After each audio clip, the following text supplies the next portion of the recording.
안녕하세요. 이슈톡의 이베스트 투자증권 이현민입니다. 저희 이슈톡 매달 이렇게 새로운 이슈에 대해서 살펴보고 있고요. 지난달에도 뭐 좋은 내용들 많이 살펴봤는데 이번 달에는 조금 또 핫한 내용들이 있는 것 같습니다. 그래서 오늘 시작은 이제 두 분 전무님과 같이 한번 인사하고 바로 진행하려고 하는데요. 안녕하세요. 안녕하세요. 네, 제가 매번 이렇게 할 때 인사를 빼먹고 하는 때가 있더라고요. 요즘은 뭐 어떠셨어요? 근황 토크 좀 간단히 해볼까요? 오늘은? 뭐 주가 폭락이잖아요. 네. 주식시장 거의 고점으로 보니까 코스피 6% 레벨까지 다 빠졌더라고요. 피보나치 고점 저점 금은 딱 레벨까지. 저는 생각보다 많이 빠졌어요. 요새 조금 제가 느끼기엔 변동성이 좀 살아나는 것 같고 또 이렇게 커머디티도 조금 움직임이 좀 있는 것 같고 그렇죠. 커머디티는 다 핫하죠. 그래서 에너지 특히 뭐. 그렇죠. 그래서 오늘 이런 이제 좀 시장 이슈 통해서 좀 시장도 엿보고 저는 변동성이 생겨서 이제 저희 팀에는 뭐 고객들이 좀 활발히 투자도 하시고 그래서 좋지만 이제 제 주식은 조금 안 좋아져서 반비례하는 그런 상황인데 어쨌든 오늘 첫 번째 주제는 이제 파이어족 때문에 미국 고용 회복이 어려울까 이런 내용 고용과 관련해서 한번 첫 번째 주제를 좀 살펴보려고 하고요. 파이어족 최근에 들은 핫한 이런 단어인 것 같은데 맞습니다. 이 내용 위주로 전문님 통해서 한번 들어보도록 하겠습니다. 지금 제가 오늘 그 주제 적어보려고 어떻게 적을까 하다가 원래 파이어족이라는 단어는 이 그 뉴스에는 없었어요. 근데 하다 보니까 파이어족 얘기를 누가 막 해가지고 그래서 파이어족 얘기랑 마찬가지인 것 같다라는 생각이 들어가지고 제가 이제 파이어족에 대해서 이제 얘기하면서 그다음에 고용 성장 없으면 진짜로 스태그플레이션 일어나고 막 경기 침체되고 이런 건가라는 걸 한번 이제 뭐 뇌피셜이라면 뇌피셜이고 그다음에 이걸 블로그 쓴 분의 생각하고는 저는 약간 조금 다른 면도 있어서 한번 얘기를 해보려고 그래요. 파이어족은 뭐 다 찾아보면 아시겠지만 경제적 자유와 조기 은퇴의 약자죠. 파이낸셜 인펜던스랑 리타이어 얼리. 그러니까 조기 퇴직해서 뭐 놀아보자 뭐 이런 거죠. 옛날엔 욜로 했었던 것 같아요. 욜로가 약간 욜로가 바뀐 거죠. 욜로가 좀 일로 갔더라고요. 욜로가 일로 가고 근데 대신에 좀 이제 이거가 얘기되면서 제가 조금 이건 아닌 것 같다라고 드는 생각이 이런 거예요. 그러니까 월급 노예라는 표현도 되게 많이 쓰고 그 다음에 일의 가치에 대한 부분들을 그러니까 회사에서 일하는 거에 대한 가치가 굉장히 밑으로 떨어지는 여기는 그냥 돈 좀 받고 그냥 대충 다니다가 또 딴 데 더 돈 많이 주면 가고 이러는 데다 이런 느낌? 그리고 내일은 내가 알아서 다른 일 한다. 그래서 딴 걸로 코인으로 돈 벌어서 나는 조기 은퇴하지 여기 월급 주는 거 받아서 은퇴하긴 글렀다. 뭐 이런 느낌? 그래서 일에 대한 가치 또 뭐 일을 왜 하는지 이런 거에 대한 생각을 좀 해보는 시간들이 좀 필요한 것 같아요. 특히 이제 노동소득과 이제 자본소득의 격차가 점점 커지다 보니까 이제 그런 것 때문에 더 있을 수도 있는. 근데 결국 이렇게 가다 보면 노동소득의 가치가 점점 커지지 않을까라는 생각도 조금 들어요, 요즘은. 네. 저는 이거 이제 유재석이 나오는 TV 프로에 게스트가 이 파이어족 내용으로 나온 사람이 있더라고요. 그래서 자기 왜 은퇴했는지 설명하고 하는데 솔직히 저는 일부는 공감했는데 저도 비슷한 생각이 있어요. 뭐 일을 안 하는 거보다는 뭔가 해야 되지 않나? 액티비티가 있어야 되지 않나? 이런 생각이고 오히려 제가 생각한 파이어족은 그 실리콘밸리 보면 집값이 너무 비싸갖고 요새 젊은 친구들이 집을 안 사고 그 캠핑카 있잖아요. 회사 근처에 캠핑카를 사서 거기서 살고 극단적으로 이제 파이어족처럼 이제 돈을 모아서 얼리로 은퇴하는 게 목표다. 그런 거는 또 뭐 일견 또 뭐 그럴 수도 있겠다 했는데 거기는 이제 부동산 문제가 또 껴 있는 거죠. 있죠. 그래서 좀 신기하다 생각을 했는데 모르겠습니다. 좀 아저씨 생각일 수도 있고요. 그런 게. 그래서 지금 그 제가 본 그 블로그는 패드가이라는 블로그예요. 네. 만들어서 이제 그 조셉 왕이라는 친구가 이제 만들어서 글을 쓰는데 되게 잘 쓰더라고요. 이게 저는 이제 그 월가제라는 요즘 이제 좀 유행하는 채널 거기서 잠깐 지나가면서 이런 웰스 이펙트라는 거에 대해서 얘기를 잠깐 하고 넘어갔는데 이 블로그를 얘기를 해가지고 제가 찾아보니까 되게 내용이 깔끔하더라고요. 그래가지고 한번 같이 나눠보고 해보면 좋겠다. 그래서 이 조셉 왕이라는 친구는 진짜 뉴욕 페드에서 그 마켓 오퍼레이션 하는 친구인 것 같아요. 그러니까 달러를 어디다가 많이 주고 받고 이런 진짜로 오퍼레이션 하는 FMC에서 돈 푼다 하는 거 할 때 돈 푸는 데스크. 그 데스크인 것 같아요. 그걸 이제 오픈 마켓 데스크라고 여기서 부르더라고요. 그래서 거기서 그 시니어 트레이더로 한 5년간 일하고 그만둔 것 같아요. 이거 보니까 6월 달로 끝나 있더라고요. 그러고서 이제 블로그 만든 것 같아요. 은퇴하고 네. 그런 것 같아요. 그래서 제목은 웰스 괄호치고 사이드 이펙트예요. 그래서 웰스 이펙트에 대한 부작용 이런 걸 얘기하고 싶은 것 같아요. 네, 그래서 보통은 부의 효과라고 얘기를 하면 돈이 많아져서 소비를 많이 한다. 이게 이제 부의 효과. 그래서 경기가 더 부의 효과로 계속 좋아진다. 뭐 이런 얘기들을 했는데 오히려 지금 이 친구가 얘기하는 건 뭐냐면 부의 효과 때문에 일할 의지가 사라져서 파이어가 돼가지고 리타이어를 해버리는 거죠. 그래서 일할 필요성과 의지를 떨어뜨린다. 라는 거예요. 부의 효과 때문에. 오히려. 그래서 고용이 좋아지지 않을 수 있는 거죠. 실업률이 계속 높은 채로 그대로 있을 수 있다는 거예요. 있을 수 있죠. 예. 그래서 국민 중에서 부가 많이 증가해서 그냥 파이어족이 돼서 조기 은퇴하고 일자리를 찾지 않는 사람들. 이런 사람들이 있을 수 있다. 그래서 그거에 대해서 이제 이제 좀 자료를 가지고서 근거를 가지고 얘기를 하더라고요. 그래서 원래 이 블로그에는 이제 미국 것만 나와요. 네. 자산 내역이. 네. 근데 우린 또 한국 사람이니까 우리나라도 우리나라 더 궁금하잖아요. 네. 그래가지고 이제 걔네가 만들어 놓은 자료들, 페드가 만들어 놓은 자료들과 유사한 한국 자료들을 좀 찾아가지고 제가 중간 붙였어요. 네네. 그래서 나름 재밌더라고요. 근데 왜 우리가 이렇게 부자인가 이런 생각이 조금 들고 이거 보면서. 그럴 것 같아요. 보시면은 들어볼까요? 미국 가게 같은 경우 이제 그 비영리 재단이 다들 포함해서 계산을 하더라고요. 그러니까 페드도 그렇고 한국은행도 그렇고. 그래서 순자산이 최근에 굉장히 급등을 했어요. 그러니까 가계 순자산이 2분기에만 5.8조 달러가 증가했어요. 우리나라 걸로 갔더니 경 단위로 나와가지고요. 그래가지고 너무 커가지고 숫자가 너무 커서 이게 딱 직관적으로 안 와서 달러로 생각하는 게 좋겠다라는 생각이 좀 들었어요. 그래서 2분기에만 그러니까 3개월 동안 5.8조가 늘어난 거예요. 그래서 1분기에도 거의 그 수준 5조 정도가 늘었어요. 근데 되게 우리나라랑 다르다고 느끼는 게 뭐냐면 보시면 여기 파란색이 코퍼레이트 에쿼티예요. 주식이에요. 그러니까 역시 미국 애들은 주식을 진짜 많이 하는 거죠. 포지션 중에 그렇죠. 주식 포지션이 진짜 많은 거예요. 그 다음에 부동산 좀 있고, 그 다음에 부채, 시큐리티가 뭐 채권들이겠죠. 그런 것들 오히려 네거티브일 때도 있어요. 1분기엔 네거티브였어요. 그 다음에 이제 어더스 뭐 현금이나 뭐 대체자산 이런 것들을 얘기하는 것 같아요. 그에 반해 이제 우리나라 또 봤더니 그리고 거기서 보시면 알겠지만 엄청나게 증가를 하고 있잖아요. 작년 2020년도에도 미국 거 엄청 증가를 했고 그 다음에 올해도 엄청 증가를 하고 있어요. 근데 이제 우리나라는 어떤 걸 보면 우리나라는 저렇게 분기별로 안 나오고 우리나라는 1년 단위로 나오더라고요. 그래서 1년에 한 번씩 한국은행에서 2020 뭐 국가 부채 증명서 뭐 이런 대차대조표 국가대차대조표라고 얘기했던 것 같아요. 국민대차대조표. 그런 거를 발행을 해서 해요. 그래서 7월 달에 나왔더라고요. 그래서 그 자료예요. 이 자료는. 보시면 2020년도에 우리나라는 역시 엄청 주택 부동산 대단하게 늘어났어요.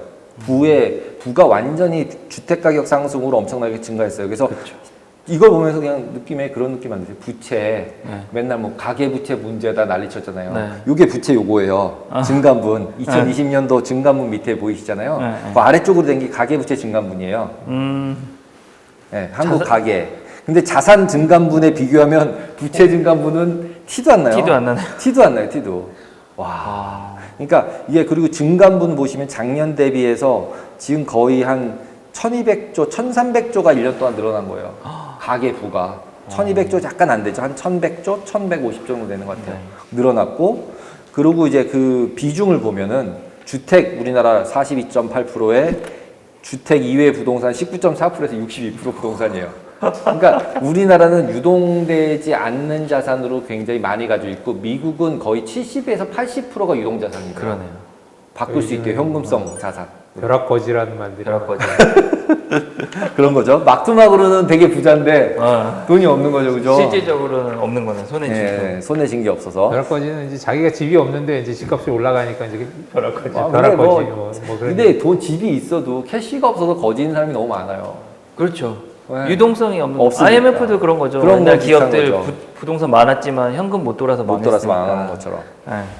그래서 거기 그리고 이제 미국 가계 부채 같은 경우는 연 7% 그리고 실제로 보면 6개월 동안 3.5% 정도 증가했어요. 그래서 자산과 부채를 그냥 보면은 미국 같은 경우 이제 지난 분기 말로 보면은 자산이 159조 달러 그리고 부채가 18조 달러예요. 네트로 141조 달러. 근데 이게 뭐냐면 부채랑 자산 대충 해보면 11% 정도 돼요. 그러니까 자산하고 부채하고 보면은 11% 정도밖에 부채가 없는 거죠. 우리나라도 그래서 뒤에 보시면은 쭉 나오는데 우리나라 같은 경우는 순자산이 일경 이런 거예요. 일경 423조예요. 네. 그래서 그냥 대충 1,000원이라고 치면은 1,000원 자르면은 한 10조 정도 되는 거죠. 그러니까 한 그 미국 대비로 따져서는 뭐 한 10분의 1 좀 덜 되죠. 그만큼 정도 되는 것 같아요. 가계 순자산으로만 보면. 그래서 그 중에 주택 비중이 62% 되는 거고, 우리나라는 아까 앞에서 보셨듯이, 네. 그 다음에 실제로 부채 같은 경우도 2,000조 원이 넘어요. 그래서 우리나라도 순자산 대비로 따지면은 한 20% 정도 되더라고요. 순자산 대비 부채가. 개인들 뭐 부채 많아요 난리 치지만 그래도 순자산 대비로 보면 20% 정도인 거예요. 그러니까 어떻게 보면 이게 많은 건가 적은 건가 좀 뭐 GDP 대비로 보통 얘기를 많이들 했었는데 이렇게 자산 대비로 보니까 조금 생각이 다르게 느껴지더라고요. 수도 있네요. 네. 그래서 이런 정도로 우리도 생각보다 되게 부자더라. 우리나라 개인들이 생각보다 굉장히 부자더라. 그 앞에 파이 그래프 보시면은 정부가 가지고 있는 자산이 4,638조고 가계하고 비경리가 가진 자산이 제일 커요. 보니까 일경 423조예요. 네. 그 다음에 뭐 비금융법인들 뭐 좀 가지고 있고 금융법인들 가지고 있고 그래서 은행이 생각보다 돈이 없는데 뭐 이런 생각이 좀 들었었어요. 그래서 이제 우리나라 같은 경우는 그런 정도가 되고 그래서 과거에 지금 미국 같은 경우 보면 2년 동안의 주택 가격이 25%가 상승을 했어요. 그 다음에 S&P 지수가 500 지수가 45% 상승. 그러니까 거기에 지금 현재 이 앞에서 본 모든 자료에는 암호화폐가 들어있지 않아요. 그 페드도 암호화폐를 아직은 안 넣고 있으니까 우리나라도 안 넣고. 근데 암호화폐가 생각보다 포션이 생각보다 커요. 그래서 그것들이 이제 어떻게 영향을 미쳤을까 한번 보실 수 있을 것 같고요. 그래서 이 가계당 자산 2.5년간 증가액을 갖다가 추정한 자료가 있어요. 이것도 다 페드 똑같은 자료에서 나오는 건데 그 미디안 중간값으로 봤을 때 2.5년간에 증가한 게 이쪽 그러니까 진짜로 돈이 많은 90에서 100% 퍼센타일에 있는 부자들 10% 부자들이 55만 3천 불이 증가했어요. 그 다음에 75에서 90%까지가 15만 8천 불 미디안 값으로 봤을 때 그 다음에 50에서 75%까지가 6만 3천 불. 그러니까 계속 증가는 계속 한 거죠. 이게 소비도 빼고 부채도 빼고 난 넷을 보는 거니까. 그러니까 생각보다 양극화는 진짜로 심했구나. 그렇죠. 네. 그래도 50% 자산이 이상 올라간 거니까. 그렇죠. 어쩔 수가 뭘 없는 갖고 거죠. 있어야 뭐 갖고 있어야지 네. 올라간 거니까. 없는 사람은 많이 올릴 방법이 왕창 없는 올라간 거죠. 거고. 네. 그렇죠. 네. 그래서 이제 그런 그런 사람 똑같은 거고. 없는 사람은 이제 뭐 그대로. 그러니까 이게 자본주의의 어쩔 수 없는 속성, 폐해는 좀 그렇고 속성. 이게 속성. 그래서 나는 어딨나 그러고 한번 보시면 될 것 같아요. 그리고 이제 중년들의 노동 참여율이 리커버리가 안 되고 있다, 회복이 안 되고 있다. 이런 자료들이 이제 이것도 이제 그 프레드 자료 보통 많이 보잖아요. 거기에 보면 얘는 참 별의별 자료가 다 있어요. 그러니까 레이버 포스 파티시페이션 레이시라고 그래가지고 55세 이상. 그 다음에 25세에서 54세까지. 그 나이를 나눠놨어요. 그래서 야 이걸 또 해가지고 몇 프로야 도대체 그걸 딱 이제 봤더니 보통 이제 55세 이상도 한 40% 정도가 일을 하고 있어요. 있었어요. 과거에도 계속. 그래서 40에서 40.2 뭐 이 정도 왔다 갔다 하고 있었는데 코로나 때 확 떨어져 38로 떨어져요. 그랬다가 코로나 끝나고 나서 잠깐 반짝 델타 나오기 전에 반짝 올라갔는데 델타 나오고서 그냥 바로 거꾸로 훅 내려서 아 이거 죽는 거보다 그냥 안 할랜다. 그렇죠. 그러고서 38.5에서 계속 멈춰져 있어요. 근데 그에 반해서 이제 25에서 54세를 보면은 한 81.5% 레벨에서 83까지 올라갔다가 확 떨어졌을 때가 80%까지 떨어져요. 이 코로나 때죠. 네. 그 80%까지 떨어졌던 게 이제 81.8%. 그러니까 뭐 고용이 망가졌다 난리들을 쳐도 저는 그래서 예전에 생각했을 때는 고용이 이제 막 뭐 한 100이었다가 50이 된 줄 알았는데 그런 건 아닌 그렇게 거, 생각보다 그런 건 아닌 거더라고요 보니까. 그러니까 83에서 80으로 떨어진 거였던 거고. 그래서 그게 지금 리커버리가 돼서 82 정도 레벨까지 온 거예요. 그러면 82 정도 레벨이면 2019년도 한 중순 레벨? 그러니까 거의 뭐 이 웬만큼 다 회복이 된 거네요. 된 것 같아요. 이만큼 좀 남은 것 같아요. 그에 반해서 이제 55세 이상은 안 올라와요. 그림에서 보시다시피. 특히 델타 이후로 안 올라와요. 네. 출근 안 하는 거예요. 출근 안 하는 거죠. 네. 그리고 근데 안 하는 건가요? 뭐 못하는 건가요? 그러니까 안 하는 거라는 거가 더 맞는 것 같아요. 지금 이걸로 보시면은 안 하는 것 같아요. 네. 네. 왜냐면 저희 와이프 회사가 미국 회사를 지사를 다니는데 이제 미국 얘기를 어디서 들었는데 재택근무를 한 거잖아요. 코로나 때문에 그쵸. 다들.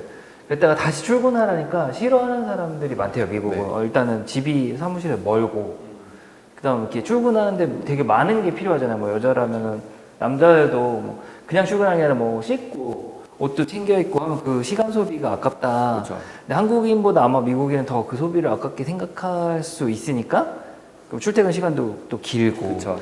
그러니까 재택을 하고 싶은데 못하게 하면은 이직하겠다 이런 또 심리 있대요. 그게 이제 이 두 번째는 그 하버드에서 하는 그 리서치 사이트잖아요. GBR. 그 사이트에서 이런 거를 이제 9월 15일 날 또 냈었더라고요. 그레이트 사임이에요. 레지그네이션이에요. 그래서 누가 이렇게 다 일을 그만두고 있나. 이걸 또 조사를 해가지고 리뷰를 만들었더라고요.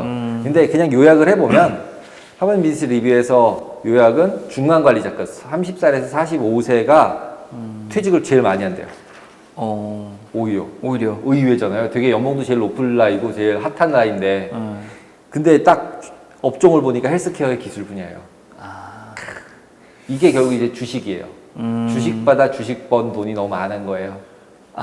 예. 그러니까 그냥 뭐 꼭 일해야 되나? 그래서 그 리서치에서 내용이 뭐냐면 이유가 주식 상승 때문이 아닐까 정도로 던지고 모든 기업들이 이 직원들을 리텐션하는 방법이 무엇인가를 고민해요.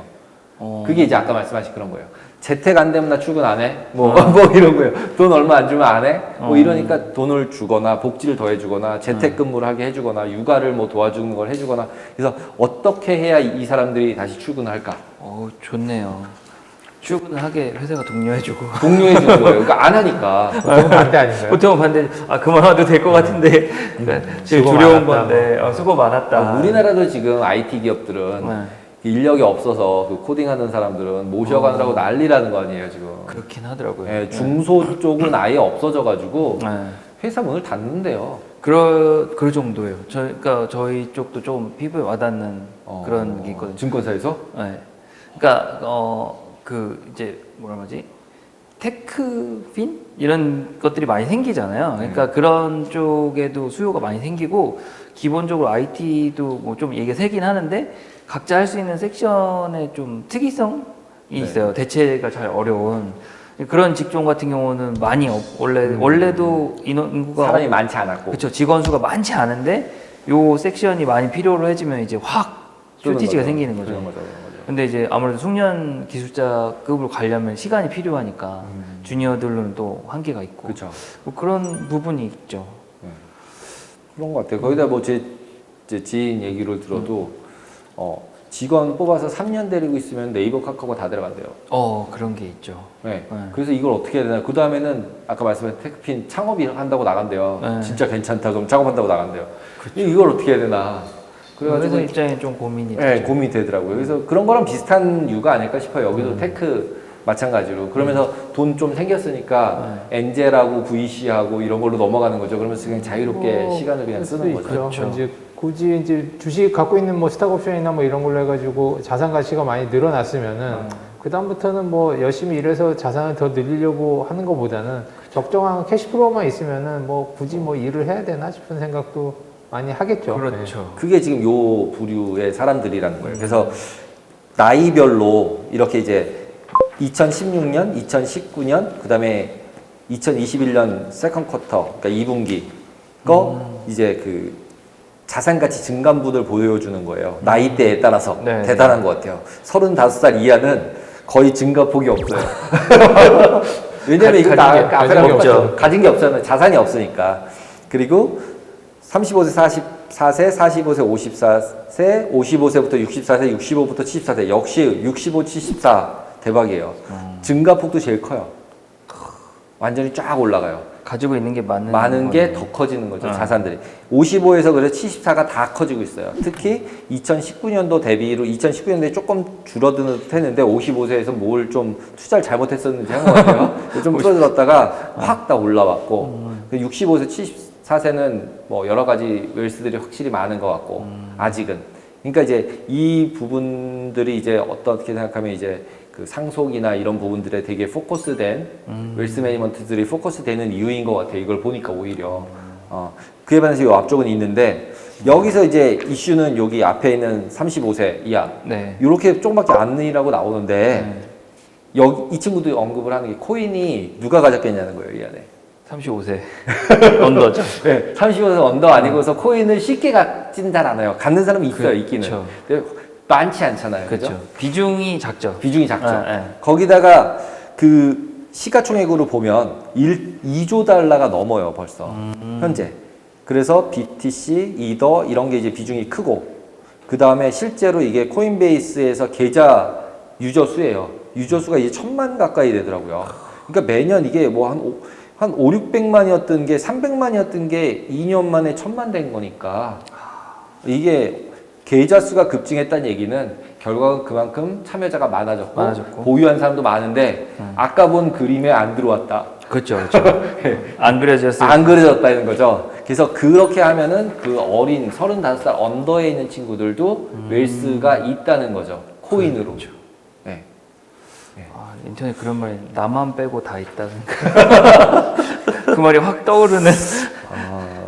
그런 상태더라고요. 그래서 이제 미국 가계의 순자산 추이도 이제 프레드에 나와서 그걸 이제 두 개를 그려보면서 제가 이제 S&P를 갖다 얹어봤어요. 하도 주식들이 많다고 하니까. 네. 그래서 얹어봤더니 뭐 역시 비슷하네요. 주가와 같아요. 어. 그러니까 주식 비중이 진짜 큰가 보다.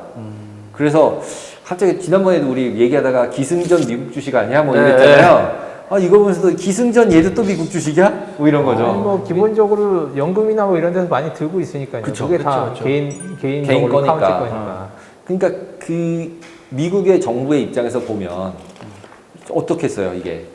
주가가 빠지면 결국 망하는 컨셉이 되는 거잖아요. 개인들이 너무 힘들어지니까. 네, 개인이 아까 우리나라도 마찬가지 50% 이상의 포지션을 가지고 있는데 주가가 떨어져서 이 웰스가 50으로 떨어지는 순간 소비 뭐 다 망가지는 거잖아요. 그렇죠. 이게 결국에 이게 못 떨어뜨리는 거죠. 우리나라는 부동산이 그렇죠. 우리나라 부동산 그런 거랑 비슷한 것 같아요. 중국도 그 전에 말로만 집값 잡겠다고 그러지만은 실제로는 폭락하는 거 원치는 폭락은 원하지 않죠, 그렇죠? 그러니까 천천히 내려가야 되는 거예요. 내려가도 천천히 스테이 가만히 그냥 거기 있어요. 그냥 스테이 근데 제가 하기로. 보니까 이제는 가만히 있는 게 내려가는 건가 봐요. 왜냐면 가만히 있고 인플레를 인플레 올리니까, 올리니까. 얘가 내려가는 효과를 그냥 보는 것 같아요. 그래서 이제 뭐 중국은 거래소에 들어가면 써있대요. 주식은 인민의 자산이다. 근데 이렇게 폭락을 막 시키잖아요. 근데 얘네는 말도 안 하고 조용히 올리는 거죠. 어떤 식으로든. 그러니까 이게 그러니까 통제를 하는 것보다는 확실히 자유도를 높여놓는 게 더 좋은 건가요? 더 좋은 면이 있는 것 같아요. 그래서 이제 여기서 이제 이건 이제 뉴스였는데 실업 급여가 네. 중지가 된다고 해도 결국 일자리 찾는 사람 숫자가 계속 증가하지 않을 수 있다라는 뉴스들이 나오기 시작을 했어요, 이미. 그러니까 있을 수 있죠. 있을만 하니까. 그리고 지금 보면은 너무 많이 증가했잖아요, 부가. 그 50%의 사람들의 입장에서 보면. 그래서 이제 어느 정도 올라가서 리커버리가 됐고, 그 다음에 추가적으로 계속적으로 고용이 증가되면서 뭐 경기가 더 활성화되는 이런 느낌이 아닐 수 있다. 그러면서 이제 지난번부터 잡데이터 나올 때 그 시간당 수당, 네. 금액, 임금 쪽에 임금이 올랐다 내렸다로 이제 포커스를 좀 바꾸더라고요. 실업률보다. 그게 이제 이런 데서 나오는 뉴스들인 것 같아요. 그러니까 이게 혹시 안 늘어나더라도 기본적으로 임금이 계속 상승을 하면 결국은 썸으로 하면 비슷하잖아요. 회사 입장에서 보면은 그렇죠. 직원 수는 조금 뽑았는데 나간 돈은 같은 거죠. 같은 거죠. 같은 거니까 결국은 임금은 올라간 거죠. 그럼 전체로 봤을 때는 큰 무리가 없어 보이는 거죠. 그리고 기본적으로 이제 재택근무하고 이러는 걸 너무나도 선호하니까. 그래서 지금 여기 이제 그 블로그에서 나오는 얘기는 이렇게 되기 때문에 굉장히 큰 인플레가 있을 수 있다. 라는 식이에요. 그래서 페드는 굉장히 챌린징 나갈 수 있다. 인플레 때문에. 임금이 안 올라간다, 실업률 안 올라간다라는 옛날의 잣대로만 자꾸 보지 말아라. 일에 조인하려고 하는 사람이 없고, 조인하려고 하는 사람이 없었다 보니까 임금은 올라가고, 임금이 올라가면 인플레는 더 심해진다. 라는 쪽으로 포커스를 썼더라고요. 약간은. 맨 마지막에 그렇게 뉘앙스가. 예. 그럴 수도 있겠네. 있죠. 그럴 수 있죠. 충분히. 그래서 이제 근데 이제 저는 이거를 이제 만들면서 생각은 그렇게 나온다 하더라도 기본적으로 아까 말씀드렸듯이 들어오는 사람이 늘어나지 않으면 다 들어왔는데 임금이 다 올라가면 다 기업의 입장에서 굉장히 큰 비용이 생기니까 그렇죠. 기업의 수익이 나빠질 거 아니에요. 네.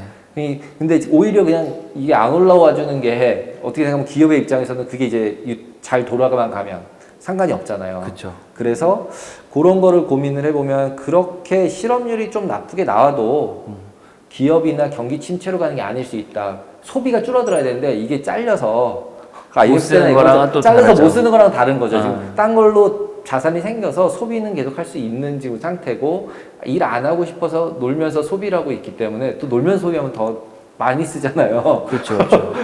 놀면서 쓰면 돈 되게 많이 쓰거든요. 그렇죠. 네. 원래 회사에 있으면 돈 점심값밖에 안 드는데 그쵸. 쉬는 날 놀면은 있으면 뭐 골고루 쓰죠. 돈 날 게 많아. 네, 나을 게 많잖아요. 그래서 자꾸 놀지 않는 사람들도 많아져.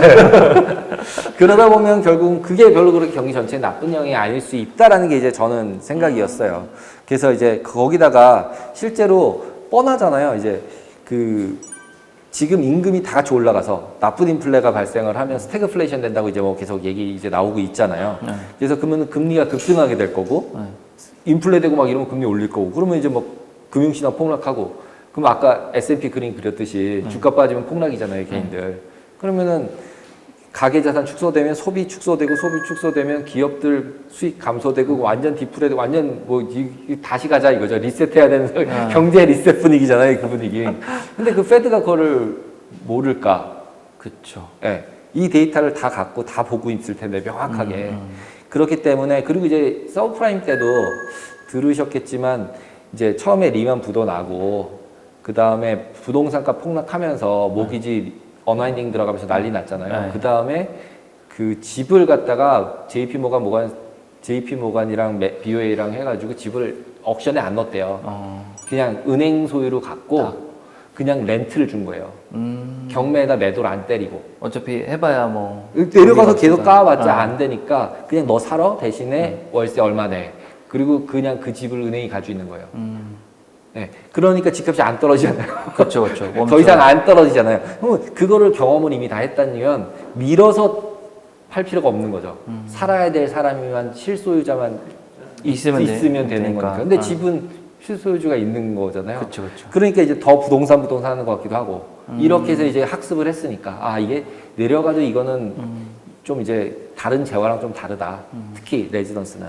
그러니까 그런 거를 다 본 상황에서는 정부의 입장에서는 저금리를 유지를 할 것 같은 거죠, 제 생각에. 아무리 인플레가 너무 심하지만 않으면 적당한 인플레가 돼야 자기 부채가 줄어드는 거니까. 그렇죠. 예, 그러니까 적당히 유지를 시키기 위해서는 계속적으로 이제 또 금리도 어느 정도는 낮춰놔야 되고, 그다음에 빚 있으면 또 이자 내야 되는데 다시 재발행할 때 채권 만기돼가지고 재발행할 때 금리 높아지면 계속 부담되고 그러면 맞춰줄 것 같아요. 그래서 이제 인플레이션을 통해서 적정하게 이제 정부 부채 축소되는 것도 즐기고 뭐 이러려고 하는 게 이제 페드가 지금 이제 이렇게 운전하는 건 것 같아요. 그래서 그런 상황에서 이제 뭐 좀 이따가 이제 조정님 그 가스 하시겠지만 이놈의 가스 때문에 지금 이제 문제가 발생하기 시작을 하는 거죠. 그래서 이제 여기서는 이 친구는 이 인플레가 이런 임금 때문에 일어난다라는 걸 우려를 했는데 저는 그것보다는 오히려 그 지금 나오는 그런 공급망 이슈들, 쇼티지 이슈들, 그러니까 그 이슈들이 훨씬 더 큰 문제일 것 같아요. 인플레가 세게 일어나는. 네. 그래서 그게 결국 근데 원천적으로 가면 저는 계속 이제 중국 얘기를 좀 많이 했잖아요, 솔직히. 그게 이제 이것도 결국은 제가 볼 때 중국 문제라는 거죠. 중국이랑 싸워야 되면 공장을 양쪽에 다 지어야 되고. 그렇죠.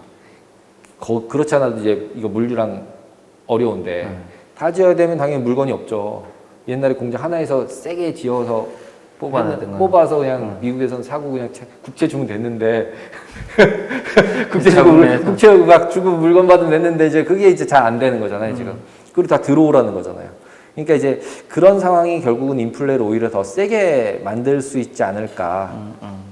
그러면 이제 미국은 관세를 오히려 낮춰주고 무역 전쟁 하던 거는 대충 마무리하면서, 왜냐면 비싼 물건 중국에서 수입해와서 관세까지 때리면 인플레는 더 일어날 거 아니에요. 그쵸. 그러니까 이걸 줄이려면 관세라도 줄여서 쓰는 사람 물건값은 싼 채 유지시켜주면 이렇게 줄 것 같은 뭐 그런 뇌피셜인 거죠. 그렇게 하면서 인플레 되면은 그런 막으면서 뭐 이렇게 좀 유화를 하지만 이제 계속 냅두면 너무 세지니까 기술은 안 주고 뭐 이런 전쟁을 계속 할 것 같은. 그래서 이제 그런 부분들이 이제 되면서 결국 또 패싸움 계속하고 있고, 지난번에 또 오커드 뭐 이런 것처럼 패싸움 계속하고. 그러니까 이런 상황들이 더 문제인 것 같아요. 이런 것 때문에 기업 실적이 나빠지면은 정말로 스태그플레이션이 될 수도 있는 진짜 열악한 상황이 될 수도 있지 않을까라는 생각인데, 그렇게 되면 안 되니까 우리 이제 삶이 너무 팍팍해지니까 그렇게 안 되길 이제 기원하며 페드가 잘 이렇게 해서 중국이랑도 좀 이제 화해까지는 아니어도 이미 화해라기는 그런 것 같고, 예. 거기다 시진핑 그쪽, 그러니까 중국에 있는 어떤 이제 트위터에 쓰는 사람이 그 댓글 잘 쓰는 사람이 있대요. 트위팅하는 이제 정책 관료.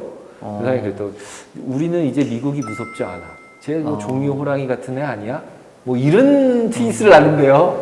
그래서 왜 그래 갑자기? 와, 그래가지고 이제 별로 뭐 미국을 안 무서워해 하면서 저렇게 막 그냥 전기도 끊고 이런 것도 쇼티지라고 얘기를 하지만 중국의 입장에서 거꾸로 생각할 수도 있거든요. 네. 저는 그 얘기를 들었을 때 학창 시절에 뭐 일장 안 무섭다 그러고 맞는 애들이 꼭 그런 얘기를 하거든요. 보통 진짜 이기는 애들은 말보다는 바로 실력 행사를 때리겠죠, 하잖아요. 그죠? 근데 이제 나는 뭐 너랑 붙어도 이길 수 있어 그러면 주로 맞죠, 끌려가서. 지금 이제 끌려가서 맞는 중인 것 같아요 지금. 그러니까요. 그 주식 보면은 뭐 저렇게 뭐 지금 HSCI가 8,000대더라고요. 그러니까 옛날에 ELS 많이 찍었을 때. HSCI 8,000대 되면 다 낙힌된다고 국부가 50%가 없어진다고 난리들 쳤었거든요. 그때 이제 ELS 자산 규모가 엄청 뭐 많이 60조였을 때니까 반토막 나면 30조 날아가잖아요. 그랬는데 지금 그 레벨까지 왔는데 지금은 조용하더라고요. 그래서 ELS를 많이 안 하나 이런 생각도 들기도 들고. 예, 요새는. 옛날보다는 좀 줄었죠. 줄었죠. 네, 그런 것 같아요. 그래서 그게 너무 많이 발행됐어서 좀 줄인 게 있어서 그렇죠. 그래서 그냥 제가 이제 맨 마지막 페이지에서는 그래서 그냥 인플레이션, 디플레이션, 스태그플레이션 세 개가 있는데, 기본적으로 임금 상승하고 인플레이션 생기고 경기 침체가 일어나서 스태그플레이션 되면 이건 다 같이 깨박. 네. 이거는 진짜 어나더 공황이죠. 진짜 주식 뭐 50% 빠지겠죠. 네. 그렇죠. 이거는. 그러니까 이쪽을 가정하고 뭔가 우리가 포지셔닝을 하기에는, 트레이딩을 하기에는 선물은 그냥 솔직히 이렇게 되면 좋은 거예요? 근데 이렇게 되면은 극단으로 갈릴 겁니다. 많은 고객 중에 손해보는 분이 생기고 일부는 대박이 나겠죠. 일부가 대박이 나는 거고 또 일부 대박 난 사람은 유튜브에 왕창 나오는 거고.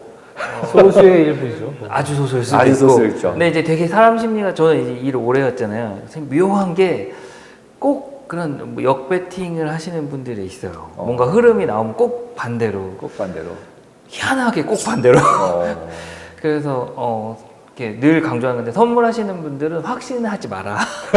뭐가 내가 100%다 이럴 때는 의심하고 또 의심해 볼 필요가 있거든요. 꼭 역배팅이 있어서, 글쎄요, 저는 이렇게 내려오는 거는 투자로서는 사실은 좀 기회거든요. 파생 기준으로는. 이렇게 폭 내려올 때는 되게 레버리지도 쓸 수 있고, 그 다음 이렇게 다른 자산 대비 뭔가 하락해서 수익을 내는 거는 드무니까. 그쵸. 되게 수익 기간이 창출 짧잖아요. 짧죠. 네. 그러니까 급하게 떨어지니까 천천히 올라가고. 그래서 두 가지를, 뭐 롱숏을 적절히 그 타이밍에 쓰면 되게 좋은 기회는 맞는데, 그 꼭 역배팅 하는 분들에게 얘기 드리고 싶은 건 아닐 수 있다. 본인이 틀렸을 수 있다. 이 생각을 꼭 해야 된다. 얘기 그래서 드리고 그 세 개 중에 디플레이션은 확실하게 아닌 건 이제 확실한 네. 것 같잖아요. 그쵸. 그죠? 디플레는 아닌 거 X. 네. 스태그플레이션 긴가민가. 긴가민가. 근데 이건 절대 되면 안 된다. 네. 이런 거. 그러면 결국 인플레이션 돼야 되는 거잖아요. 근데 지금 우리는 자꾸 인플레이션 우려라고 얘기를 하잖아요. 네. 근데 우려가 날 만큼의 인플레이션은 진짜 센 인플레이션. 막 갑자기 오른. 갑자기 오르고 남미처럼, 남미처럼 막 옛날. 이런 것만 아니면 적당히 올라주고 그거 올라가는 거에 마저 하면서 이제 페드가 금리도 적절한 수준으로 올리고 천천히 저번처럼 막 1.2 때 1.5로 가니까 애들이 갑자기 미쳐가지고 막 한번 내렸다가 다시 조금 내리니까 금세 주식은 다시 올라왔는데 결국 다시 지난주에 쭉 빠져버렸는데 이 가스 때문에 이제는 가스 때문은 아니죠. 지금은 아니에요. 지금 뉴스에 다 가스예요. 아니, 그러니까 가스 얘기가 많이 나오긴 하는데 가스 때문에 인플레이션이 온다 뭐 이거는 근데 지금은 전반적인 에너지 자체가 다 비싸지긴 했죠. 근데 이제 지금 북유럽 가스 얘기는 너무 심하게 나오더라고요. 네, 그러면서 실제로는 그 북유럽 가스 문제가 러시아가 조용히 있고 슬슬슬 또 이게 패권이랑 뭐랑 이 많이 복잡한 게 있는 것 같아요. 이때 좀 네. 되게 들어봐야지 막 이랬는데 두 번째 시간에 예고편 같은 예고편 내용이 지금 같은. 쭉 이어지는. 그래서 그 인플레이션도 결국 그래서 커머디티 가격에 굉장히 민감한 상황이 돼버린 것 같다라는 생각이 많이 듭니다. 네. 하여튼 오늘 이제 뭐 일단 시작은 이제 파이어 쪽 통해서 출발했지만 사실은 저도 그 아까 얘기 드린 것처럼 고용 관련된 거는 좀 관점이 바뀔 수 있다는 생각은 하거든요. 그러니까 그 뭐랄까 리만 사태 이후에 패드도 보면 유행이 약간 있잖아요. 처음에는 인플레보다는 고용 위주로 봤고 그다음 인플레 오니까 금리 올렸다가 다시 이제 코로나 터지니까 고용 얘기하지만 고용의 질을 보는 패러다임이 좀 바뀌면 또 바뀌는 거니까. 그렇죠. 그러니까 뭐 그런 관점에서는 좀 이런 부분은 좀 차관해 볼 필요가 있다 이런 생각이 좀 들고 그리고 아까 얘기 드렸던 생각 못한 거잖아요. 재택근무 해보니까 출근이 불합리하다라는 생각은 이제 처음 한 거예요. 저희도 이제 저희 뭐 재택근무 같은 거 해보면 업무가 안 되지가 않거든요. 그쵸. 근데 한국 기준으로 어른들이 봤을 때는 야, 집에서 놀지 일하겠어? 그런데 하긴 하거든요.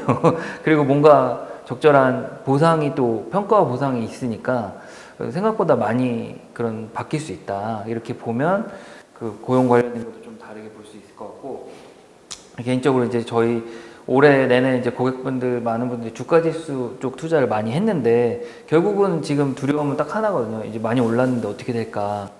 근데 그 우려는 사실 연초에 있었는데 계속 올라왔으니까 이제 내년 올해 하반기를 볼 때는 이제 내년까지 이어지는 새로운. 근데 코스피는 안 올랐어요 하나도. 네, 네. 저는 해외 담당이어서 코스피 하신 분들한테 죄송한데 해외 담당이라 해외 쪽은 사실은 미국은 계속 올랐죠. 올라왔어요. 저희 계속 올랐죠. 여러 번 주제로도 설명했지만 그렇지만 불안감은 있었잖아요. 근데 이제 그 1년쯤 되다 보니까 좀 다른 그러니까 그렇게 착각할 수도 있는 거죠. 다른 관점의 경제 방향으로 가는 걸 수도 있어서 내리지 않고 갈 수도 있다. 그리고 마지막은 아까 고용 관련해서 노동을 안 하고 싶어 하는 사람들이 생기는 거잖아요. 근데 저는 무슨 생각이 떠올랐냐면 뭐 4차 산업혁명 이제 얘기하다 코로나 터져서 이제 좀 지워졌는데 결국은 인간이 노동을 하지 않고 기계가 대체하는 시대가 올 수 있었다라는 생각을 해보면 뭐 이런 것 때문에 그런 게 더 촉발될 수도 있겠다. 제가 얘기 좀 길어졌는데 기사 중에 그런 이렇게 인간이 노동을 하지 않는 미래를 연구하는 데에서 그런 뭔가 테스트를 해보고 싶었던 거예요. 그래서 일을 하지 않고 월급을 받는 지원자를 받는 그런 기사가 났더라고요. 그래서 그 사람은 일을 안 하는 거예요. 기계가 인간을 대신하는 세상이 왔을 때 인간이 어떻게 되나 그런 실험하는데 그런 세상이 올 수도 있겠다. 그러니까 뭐 그런 기계가 다 대신하면은 뭐 희망적으로 보는 거는 기계가 만든 부를 인간들이 골고루 나눠 쓸 수 있는 세상이 온다 이렇게 볼 수도 있고 되게 디스토피아적으로 보면 이 기계를 통제하는 사람이 인간의 부를 독점한다 이렇게 볼 수도 있는 거고 그래서 요 조금 다른 얘기가 많이 샜는데 투자와 관계없이 모르죠. 뭐 로봇 관련된 투자가 좋을 수도 있고 이걸 보면 하여튼 요지는 이제 그 저희 쪽 해외 쪽 투자하시는 분들은 이제 패드의 관점 변화 측면에서 좀 집중해서 보셨으면 좋겠다 이렇게 마무리하려고 합니다. 그래서 이렇게 한번 이제 미래의 부 관점에서 한번 여러 가지 내용 살펴봤고요. 이번 시간은 이 내용 이렇게 정리해서 마무리하도록 하겠습니다. 감사합니다.